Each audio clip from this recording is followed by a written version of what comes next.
और इस बीच देश में कोरोना मरीजों की तादाद 40,000 के करीब पहुंच गई है। कोरोना वायरस से अब तक 1,301 लोगों की जान भी जा चुकी है। और इस बीच कल से देश में लॉकडाउन 3.0 लागू होने जा रहा है। हिंदुस्तान में कोरोना का यह अपडेट देखिए, जिससे पिक्चर पूरी तरह से क्लियर हो जाएगी कि आखिर 17 मई तक देश में तालाबंदी की जरूरत क्यों है।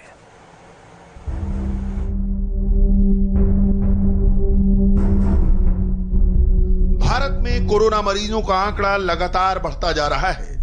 कोरोना मरीजों की संख्या 40,000 के करीब पहुंच गई है।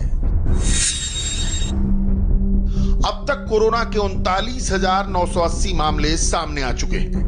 1,301 लोग अपनी जान गंवा चुके हैं, जबकि ठीक होने वालों का आंकड़ा 10,633 है।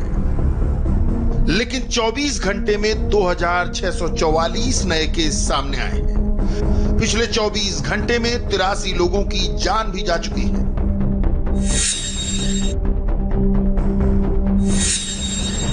दिल्ली में भी कोरोना केस की संख्या 4,000 को पार कर 4,122 तक पहुंच गई है, जबकि देश की राजधानी में कोरोना से 64 लोगों की मौत हुई है।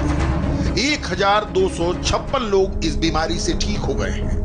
दिल्ली में पिछले 24 घंटे में 384 कोरोना के पॉजिटिव केस सामने आए हैं, जबकि 3 लोगों की मौत हुई है। दक्षिणी पश्चिमी दिल्ली के कापसहेड़ा इलाके में एक ही बिल्डिंग के 41 लोग कोरोना पॉजिटिव पाए गए। कापसहेड़ा इलाके की ठेके वाली गली में एक ही बिल्डिंग में पाए गए 41 कोरोना मरीजों के पीछे कहीं न कहीं घनी आबादी को जिम्मेदार बताया जा रहा है। कापसहेड़ा जो है वो अब दिल्ली का नया और सबसे बड़ा हॉटस्पॉट बन गया है। इसे पूरी तरह से 41 नए पॉजिटिव मामले आज सामने आने के बाद सील कर दिया गया है। इससे पहले हम और क्लोजर प्रॉक्सिमिटी तक जा पा रहे थे, लेकिन अभी काफी दूर से ही मीडिया को भी रोक दिया गया है। और आप देख सकते हैं कि ये जो पूरी गली है ये एक बहुत ही तंग गली है और जितने भी घर मकान हैं वो एकदम आपस में लगे हुए हैं और शायद इसीलिए यहाँ पर संक्रमण फैलने का खतरा देखते हुए इसे अब पूरी तरह से सील कर दिया गया है। दिल्ली पुलिस यहाँ पर मौजूद है और इस वक्त पब्लिक हेल्थ डिपार्टमेंट से ये टीम यहाँ पर आई हुई है, मैं आपको दिखाना चाहूंगी। और ये जो पूरी टीम है पूरी तरह से तैयार है। ये रोज इसी तरह से मकान में जाते हैं और सैनिटाइज किया जाता है। दिल्ली के सीआरपीएफ हेडक्वार्टर में भी कोरोना की एंट्री हो गई है, जिसके बाद हेडक्वार्टर सील कर दिया गया है। सीआरपीएफ के स्पेशल डीजी के पीए में कोरोना की पुष्टि होने के बाद हेडक्वार्टर सील कर दिया गया। कोरोना की पुष्टि होने के बाद पीए और उनके परिवार को क्वारंटीन कर दिया गया है। सीआरपीएफ के मुख्यालय का कल सैनिटाइजेशन होगा। वहीं एक ड्राइवर में भी कोरोना की पुष्टि हुई है, जो सीआरपीएफ जवानों को मुख्यालय ले जाता है। अब तक सीआरपीएफ के 144 जवानों में कोरोना की पुष्टि हुई है। वहीं एक जवान कोरोना की वजह से अपनी जान गंवा चुका है। इस समय कुल मिला के सीआरपीएफ में 144 कोरोना पॉजिटिव के केस हो चुके हैं। स्पेशल डीजी पर्स उनके प्राइवेट असिस्टेंट को भी कोरोना पॉजिटिव हुआ। उसके बाद से लेकर अभी तक सीआरपीएफ के इस हेडक्वार्टर को, जो कि सीजीओ कॉम्प्लेक्स के अंदर है, उसको सील कर दिया गया। जहां पर उनकी गाड़ी लगी होती है उस एरिया को पूरी तरीके से क्वारंटाइन किया गया और सीनियर ऑफिशियल्स के मुताबिक अब सोमवार को इस पूरे एरिया को सैनिटाइज किया जाएगा। आप ठीक सामने तस्वीरों में देखें तो ये सीआरपीएफ का हेडक्वार्टर है। इस हेडक्वार्टर के चारों तरफ अब सैनिटाइजेशन किया जाएगा और साथ में फ्यूमिगेशन प्रोसेस के तहत इस पूरी बिल्डिंग को एक बार फिर से सैनिटाइज करने के बाद यहाँ पर जो अधिकारी और साथ में जो ऑप्स कंट्रोल रूम और जो ऑफिसर्स जवान हैं वो दोबारा आ सकेंगे। वहीं दूसरा मामला अजमेरी गेट के एक सीआरपीएफ के ड्राइवर का है, जो कि गाड़ी लेकर रेगुलर बेसिस पे यहाँ पर आता था। वो भी कोरोना पॉजिटिव है। इनको नरेला के क्वारंटाइन सेंटर में भेजा गया है। यहाँ तक कि एहतियात के तौर पर इनके परिवार के लोगों को भी कोरोना टेस्टिंग की गई है और फिर इनको आइसोलेशन में रखा गया है। दिल्ली में ही बीएसएफ के 7 जवान भी कोरोना पॉजिटिव पाए गए।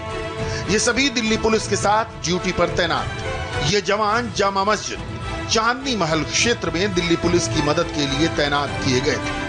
ये सभी जवान बीएसएफ की 126वीं बटालियन और 178वीं बटालियन से थे। इन्हें नोएडा के सीएच एंड रेफरल हॉस्पिटल में भर्ती किया गया है।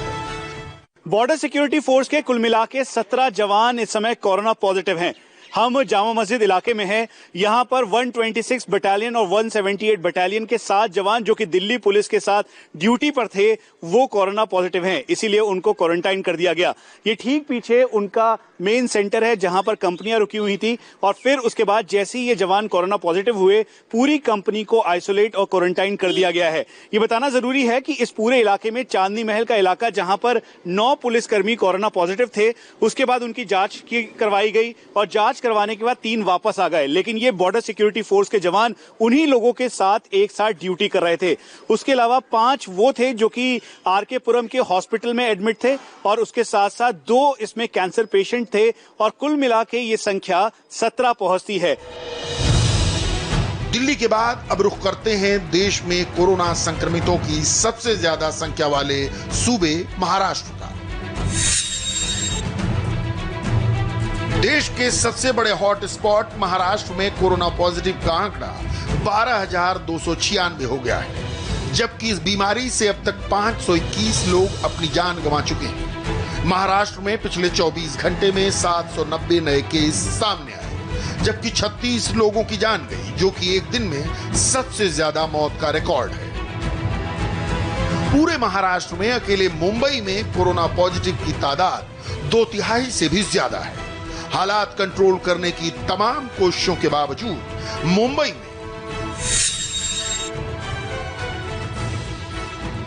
पिछले 24 घंटों में 547 नए केस सामने आए, जबकि 27 लोगों ने अपनी जान गंवाई है। एशिया के सबसे बड़े स्लम धारावी में कोरोना के कुल 496 मामले सामने आ चुके हैं, जबकि यहां 18 लोगों की मौत हुई है। पिछले 24 घंटे में ही धारावी में 89 पॉजिटिव केस सामने आए, जो कि डराने वाला है। पिछले 24 घंटों में धारावी में कोरोना संक्रमण के 89 नए मामले सामने आए हैं। इसके साथ ही धारावी में कुल कोरोना बाधित मरीजों की संख्या बढ़कर 496 हो गई है, जबकि 18 लोगों की अब तक मौत हो चुकी है। प्रशासन की तमाम कोशिशों के बावजूद भी धारावी में संक्रमण कम नहीं हो रहा है और इसीलिए बीएमसी अब सबसे ज्यादा जोर टेस्टिंग और कॉन्टैक्ट ट्रेसिंग पर दे रही है। जिन जिन इलाकों से कोरोना मरीज मिल रहे हैं, उन कोरोना मरीजों के संपर्क में आए हाई रिस्क कॉन्टैक्ट को युद्ध स्तर पर ढूंढा जा रहा है। प्रशासन का कहना है कि अब तक 72,000 से ज्यादा लोगों का सर्वे और स्क्रीनिंग धारावी में हो चुका है। इसके अलावा 300 से ज्यादा प्राइवेट क्लिनिक्स को धारावी में खोलने की इजाजत दी गई है, ताकि अगर किसी भी व्यक्ति को किसी भी तरह का लक्षण दिखाई दे तो तुरंत जाकर डॉक्टर से मिले और सही वक्त पर कोरोना संदिग्ध मरीजों की पहचान हो सके। मुंबई भले ही देश का हॉटस्पॉट बना हुआ है, लेकिन यहाँ के लोग ना ही लॉकडाउन का ठीक तरीके से पालन कर रहे हैं और ना ही सोशल डिस्टेंसिंग का ख्याल रख रहे हैं।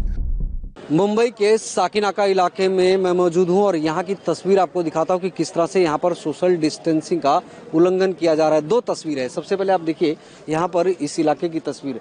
तमाम लोग जो हैं वो आपको यहाँ सड़क पर खड़े नजर आएंगे। अनायास सड़क पर भीड़ लगी हुई है लोगों की भारी संख्या में, और जबकि लॉकडाउन है, लोगों का इस तरह से घरों से निकलने के लिए मनाही है कि लोग भीड़ ना इकट्ठा करें, सड़क पर ना आए, लॉकडाउन का उल्लंघन ना करें। यहाँ पर कई लोग आपको ऐसे दिखेंगे जिन्होंने मास्क तक नहीं लगाया है और देखिए सड़क पर किस तरह से लोगों की भारी भीड़ है। सामने से आपको लोगों की आती हुई कतार दिख जाएगी। सामने से जो भीड़ आ रही है उसको देखकर आप अंदाजा लगा सकते हैं कि यहाँ पर किस तरह से लोग बड़ी संख्या में निकल रहे हैं। वहीं दूसरी तरफ एक और तस्वीर आपको दिखाता हूँ।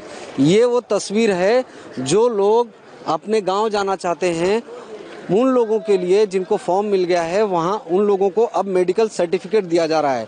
उस सर्टिफिकेट को हासिल करने के लिए डॉक्टर के क्लिनिक के बाहर की कितनी लंबी कतार लगी हुई है। यूपी में कोरोना के 2,487 केस हो चुके हैं। इस बीमारी से 43 लोगों की जान गई है, जबकि 689 लोग इस बीमारी से ठीक होकर अपने घर लौट चुके हैं। असल में यूपी में तबलीगी जमात के लोग अभी भी कोरोना स्प्रेडर बने हुए हैं। लखनऊ के सबसे बड़े हॉट स्पॉट पर हालात कैसे हैं, जायजा लेने पहुंची इंडिया टीवी की रिपोर्टर रुचि कुमार। लखनऊ का ये कैंट थाने का इलाका है और शहर का सबसे बड़ा हॉटस्पॉट है। इस इलाके में कोरोना पॉजिटिव मरीजों की तादाद 100 के पार चली गई है। बड़ी बात यह है कि ये 100 के पार जो संख्या गई है, ये 12 जमातियों ने इतना कोरोना फैलाया है। हमारे पीछे जो आपको ये मस्जिद दिखाई दे रही है, ये अली जान मस्जिद है और यहाँ पर 12 जमाती आकर रुके हुए थे। वो मस्जिद से निकले नहीं, बाद में पुलिस वालों ने उनको मस्जिद से निकाला और जब उनका टेस्ट कराया गया तो वो सभी जमाती 12 कोरोना पॉजिटिव पाए गए। उसके बाद जो मस्जिद में 4 लोग थे उनको कोरोना हुआ। इस मस्जिद के पास के घरों से जो लोग उनको खाना लेके जाते थे उनको कोरोना हो गया, और जो नमाज पढ़ने जाते थे उनको कोरोना हुआ। फिर वो अपने घर आए, घर वालों को कोरोना हो गया। इस बीच उत्तर प्रदेश के मजदूर नासिक से लखनऊ पहुंच गए। लखनऊ के चारबाग स्टेशन में जब ट्रेन पहुंची तो लोगों के चेहरों पर घर से लौटने की खुशी साफ देखी जा सकती थी। स्टेशन में सोशल डिस्टेंसिंग का खास तौर पर ध्यान रखा गया और लोगों की थर्मल स्क्रीनिंग की गई। लोगों को खाने के पैकेट भी दिए गए और सोशल डिस्टेंसिंग का खास तौर पर ध्यान रखने के निर्देश दिए गए। एक बहुत ही सुव्यवस्थित योजना बनाई गई है कि पहले 1 नंबर कोच खुलेगा, फिर उधर 16। जैसे एक कोच खुलेगा उसमें से जो भी यात्री डिबोर्ड होंगे उनकी पूरी थर्मल चेकिंग हो रही है। उसके बाद उनको फूड पैकेट्स दिए जा रहे हैं और सभी डेस्टिनेशन के लिए अलग अलग जो है बसें निश्चित हैं और हमारे स्टाफ सारे डिपार्टमेंट्स के लोग लगे हैं ताकि उनको वहाँ पे पहुँचा दिया जाए, उन बसों में बैठा दिया जाए। कोई भी यात्री बिना अनअटेंडेड नहीं होए। सभी के लिए पूरी मुकम्मल व्यवस्था यहाँ पे प्रशासन एवं पुलिस के द्वारा सुनिश्चित की गई। देखिए 27 बसें यहाँ पे अभी प्लान